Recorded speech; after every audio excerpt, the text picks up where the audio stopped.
सर्व मंगल मांगल्ये शिवे सर्वार्थ साधिके शरण्ये त्र्यंबके गौरी नारायणे नमस्तुते। आजचा विषय आपला होणार आहे वैभव लक्ष्मी व्रत, जे आपण शुक्रवारी करत असतो।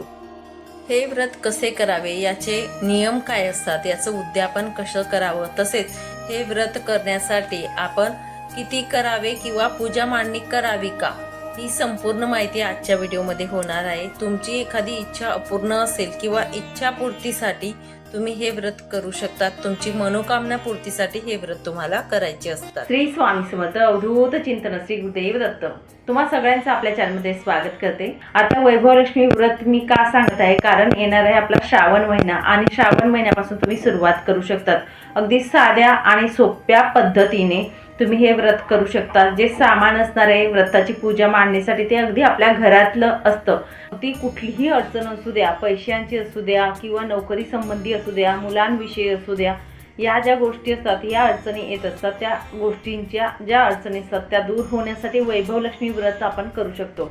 आपली पूजा मांडलेली आहे आता, तर ही पूजा मांडणी तुम्हाला पुढे दाखवते आणि संपूर्ण पूजाविधी पण दाखवत आहे। त्यासोबतच नियम आपल्याला काय पाळायचे ते सुद्धा जाणून घेऊ।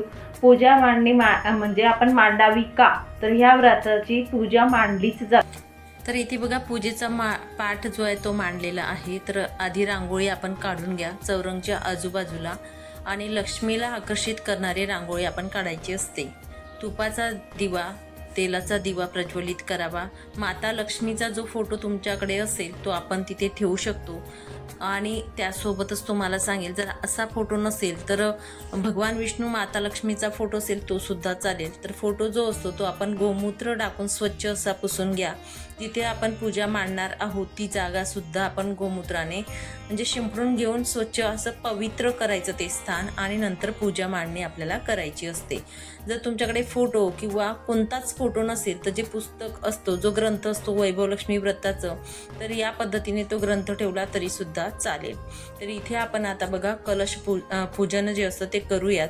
तर कलश मांडण्यासाठी खाली आपल्याला तांदूळ टाकायचे, त्यावरती थोडी हळदी कुंकू टाका आणि कलश पाण्याने भरून ठेवायचा आहे।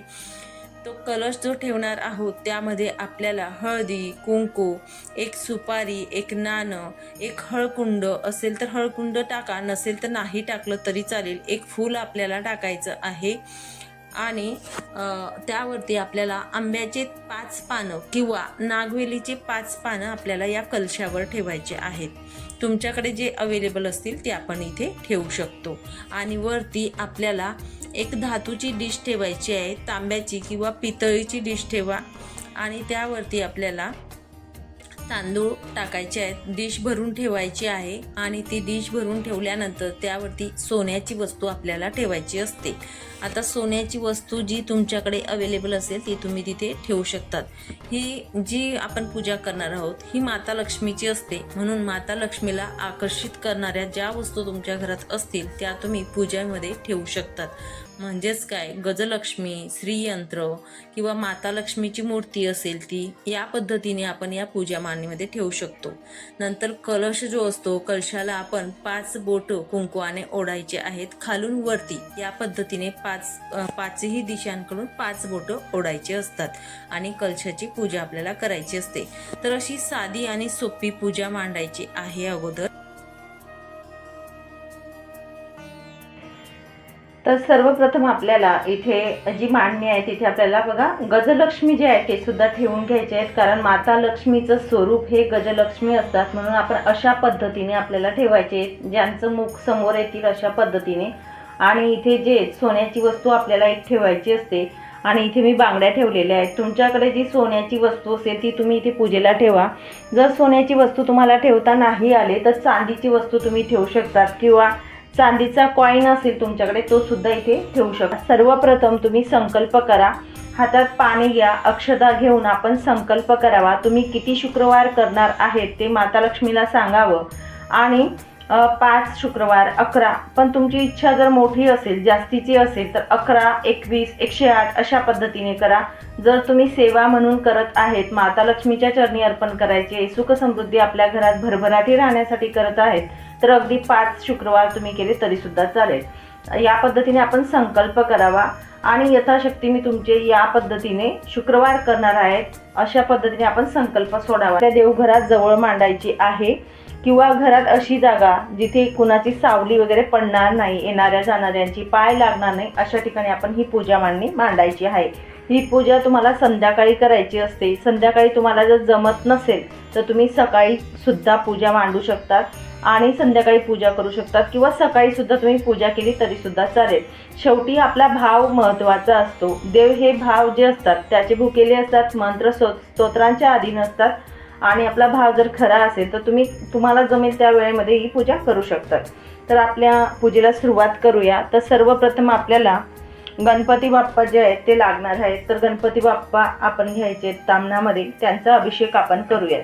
गणपती बाप्पांचा अभिषेक आधी पाण्याने, दुधाने, नंतर पाण्याने करा तुम्ही. मी फक्त इथे पाण्याने तुम्हाला दाखवत आहे. तर पाण्याने आपण अभिषेक करायचा आहे. अभिषेक करत असताना ओम गण गणपते नमः हा मंत्र जप करत राहायचा आहे. गणपती बाप्पांचा 11 वेळा पाण्याने आपण अभिषेक करणार आहोत. ओम गण गणपते नमः, ओम गण गणपते नमः. 11 वेळा दूध टाकावं, नंतर परत स्वच्छ पाणी आपल्याला टाकायचं आहे आणि या पद्धतीने अभिषेक करून घ्यायचा आहे. त्यानंतर स्वच्छ आपण गणपती बाप्पांना पुसून घेऊ. कडे असे पुस्तकं असतील तर एक पुस्तक इथे पूजेला तुम्ही ठेवू शकतात आणि पोथी वाचताना, कथा वाचताना ते पुस्तक मात्र आपण जो ग्रंथ असेल तो नाही घ्यायचा तर दुसरा घ्यायचा. ठीक आहे, या पद्धतीने करा. आता गणपती बाप्पांना आपण आसन द्यायचं आहे. इथे गणपती बाप्पांना हळदी कुंकू आपण वाहूयात.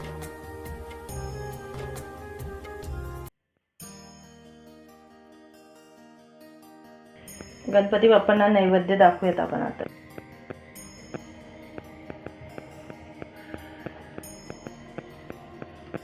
सवितुर्वैद्यं भर्गो देवस्य धीमहि धियो न प्रचोदयात्. ओम प्राणायाम व्यायाम उदानायाम समानायाम क्रमणायाम अमृतत्वं नैवेद्यं समर्पयामि. गणपती बाप्पांना नमस्कार करावा. आता त्यानंतर बघा तुम्हाला सांगेल, इथे आपल्याला सर्वप्रथम आता माता लक्ष्मीची मूर्ती जर तुमच्याकडे असेल तर माता लक्ष्मीचा सुद्धा आपण अभिषेक करू शकतो.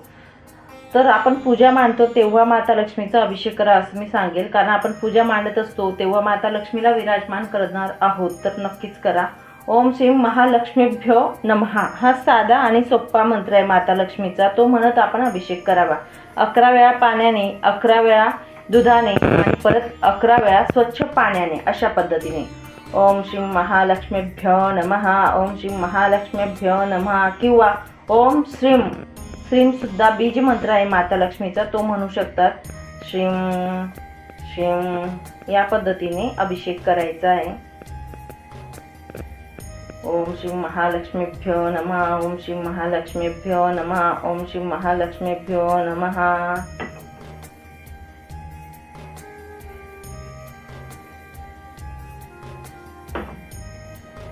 माता लक्ष्मीला आसन देऊयात आणि इथे आपण विराजमान करूयात. तुम्ही जर माता लक्ष्मीला विड्याची 2 पानं इथे ठेवलेत आणि त्यावरती आसन म्हणजे दिलं तरी सुद्धा चालेल. गणपती बाप्पांना, माता लक्ष्मीला विड्याची पानं इथे ठेवू शकतात. या पद्धतीने करा. आणि माता लक्ष्मीला आपण हळदी कुंकू अक्षदा वाहूयात. ओम श्री महालक्ष्मीभ्यो नमः, ओम श्री महालक्ष्मीभ्यो नमः, ओम श्री महालक्ष्मीभ्यो नमः.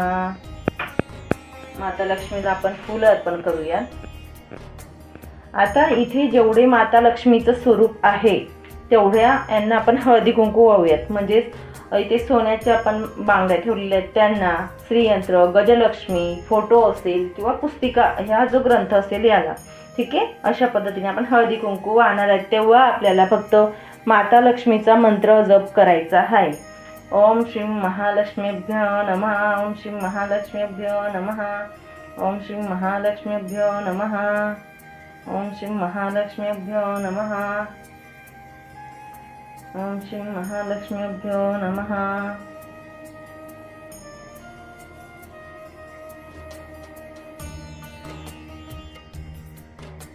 ओम श्री महालक्ष्मीभ्यो नमः, ओम श्री महालक्ष्मीभ्यो नमः, ओम श्री महालक्ष्मीभ्यो नमः.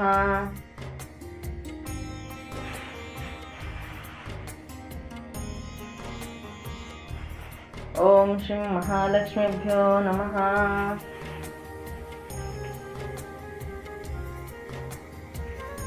ओम श्री महालक्ष्मीभ्यो नमः. ओम श्री महालक्ष्मीभ्यो नमः. ओम श्री महालक्ष्मीभ्यो नमः. ओम श्री महालक्ष्मीभ्यो नमः. आपण अगरबत्त्या आणि दिवा ओवाळून घेऊ.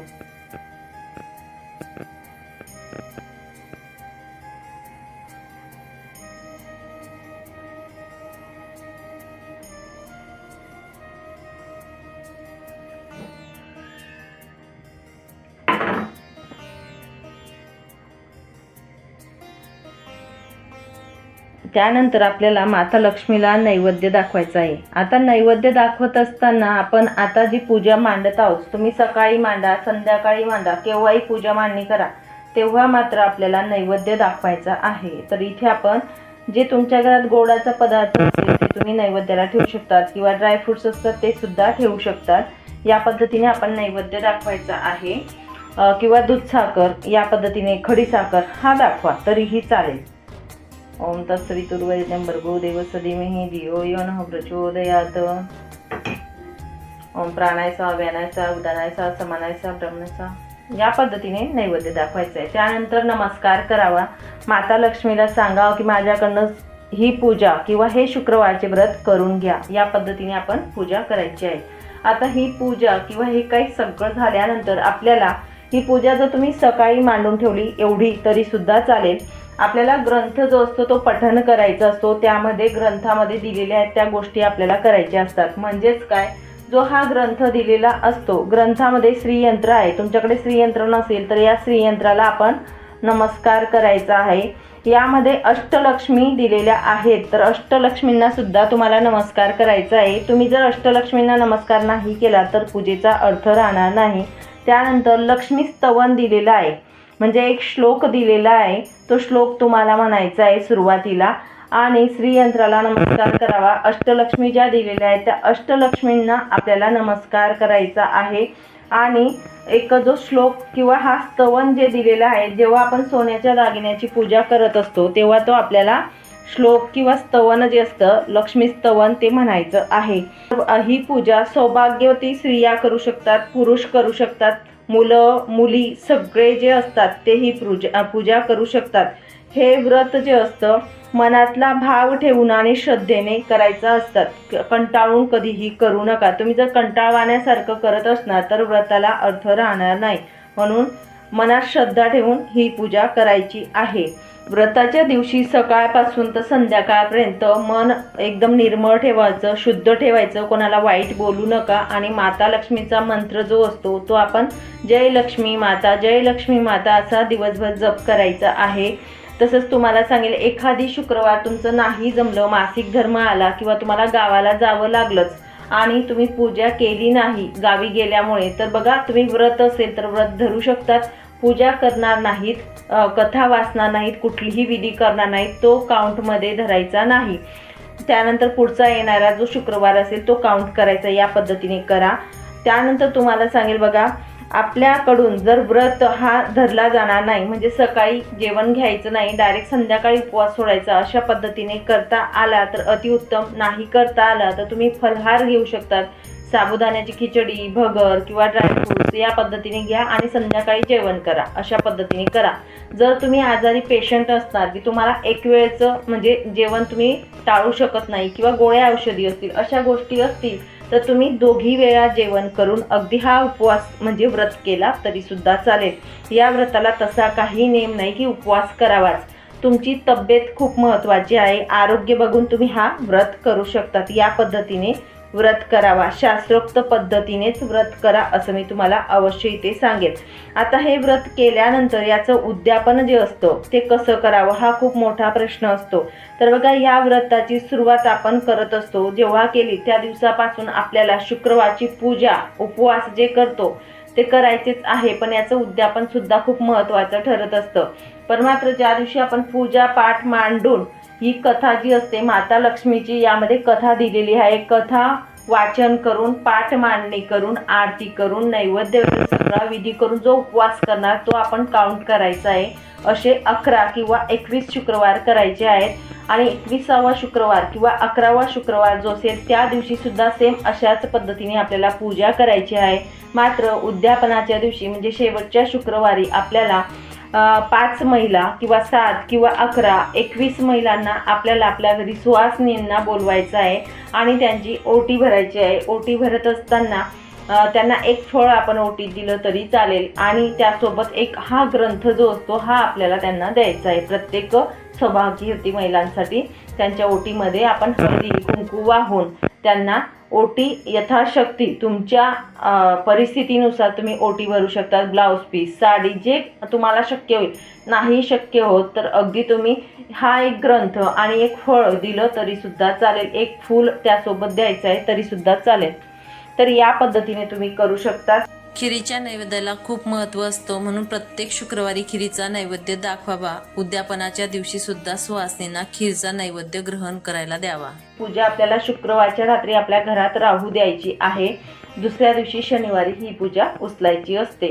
तर या पद्धतीने आपल्याला हे व्रत करायचे असतात. या व्रताचे नियम काय असतात तर नियम सगळ्यात महत्त्वाचा नियम म्हणजे आपण जे व्रत करत असतो हे व्रत चालू असतात तोपर्यंत आपण मांसाहार करायचा नाही आणि ज्या दिवशी व्रत राहणार आहे शुक्रवार राहणार आहे त्या दिवशी ब्रह्मचर्या पालन करावी. आपल्या घरातील लोक खात असतील तर त्यांना मांसाहार खाऊ द्यावा पण आपण खाऊ नये. शुक्रवारच्या दिवशी आपल्या घरात मांसाहार होणार नाही याची काळजी आपण घ्यायची आहे. आपल्या घरातील व्यक्तींना सुद्धा आपण सांगायचं आहे की मांसाहार घेऊ नका. बाकी दुसऱ्या दिवशी ते घेत असतील त्यांना घेऊ द्यायचं आहे. दुसऱ्या दिवशी आपण उत्तर पूजा करावी. उत्तर पूजा करायच्या आधी आपल्याला माता लक्ष्मीची आणि गणपती बाप्पांची मूर्ती जी असते ती मूर्ती आपल्याला उचलून देवघरात ठेवावी आणि त्यानंतर आपण पूजेची मांडणी असेल त्यावरती थोड्या तांदूळ असतात ते आपण टाकायचे आहेत आणि माता लक्ष्मीला सांगावं की माझ्याकडनं काही चूक झाली तर क्षमा करा. पूजा पाठ करून धूप दीप दाखवून पूजा मांडणी उचलायची असते. हार जे असेल तुम्ही गजरा वगैरे असेल तर ते निर्माल्यात टाकावं. जे अक्षदा किंवा तांदूळ असतात ते आपल्या साठवणीच्या धान्यामध्ये टाकावं. थोडे पक्ष्यांना द्या किंवा साठवणीच्या धान्यामध्ये पूर्ण टाकले तरीसुद्धा चालेल. कलशातील जे वस्तू राहणार आहेत ते प्रत्येक शुक्रवारी तुम्ही वापरू शकतात. या पद्धतीने करा आणि पाणी जे असेल ते तुळस सोडून इतर झाडांना टाकू शकतात. फोटो हा आपण जिथे ठेवतो तिथे ठेवू शकतात. या पद्धतीने करा, काही हरकत नाही. अशा पद्धतीने आपण व्रत केलं तर नक्कीच तुम्हाला सांगेल माता लक्ष्मीचा कृपाशीर्वाद आपल्याला मिळत असतो. चला मग सांगितलेली माहिती खूप महत्त्वाची होती. तुम्हाला जर वैभवलक्ष्मी व्रत करायचे असतील तर नक्कीच या पद्धतीने करा. मनापासून करा, श्रद्धेने करा, विश्वासाने करा. माता लक्ष्मी या प्रसन्न होतील. श्री स्वामी समर्थ. अवधूत चिंतन श्री गुरुदेव दत्त.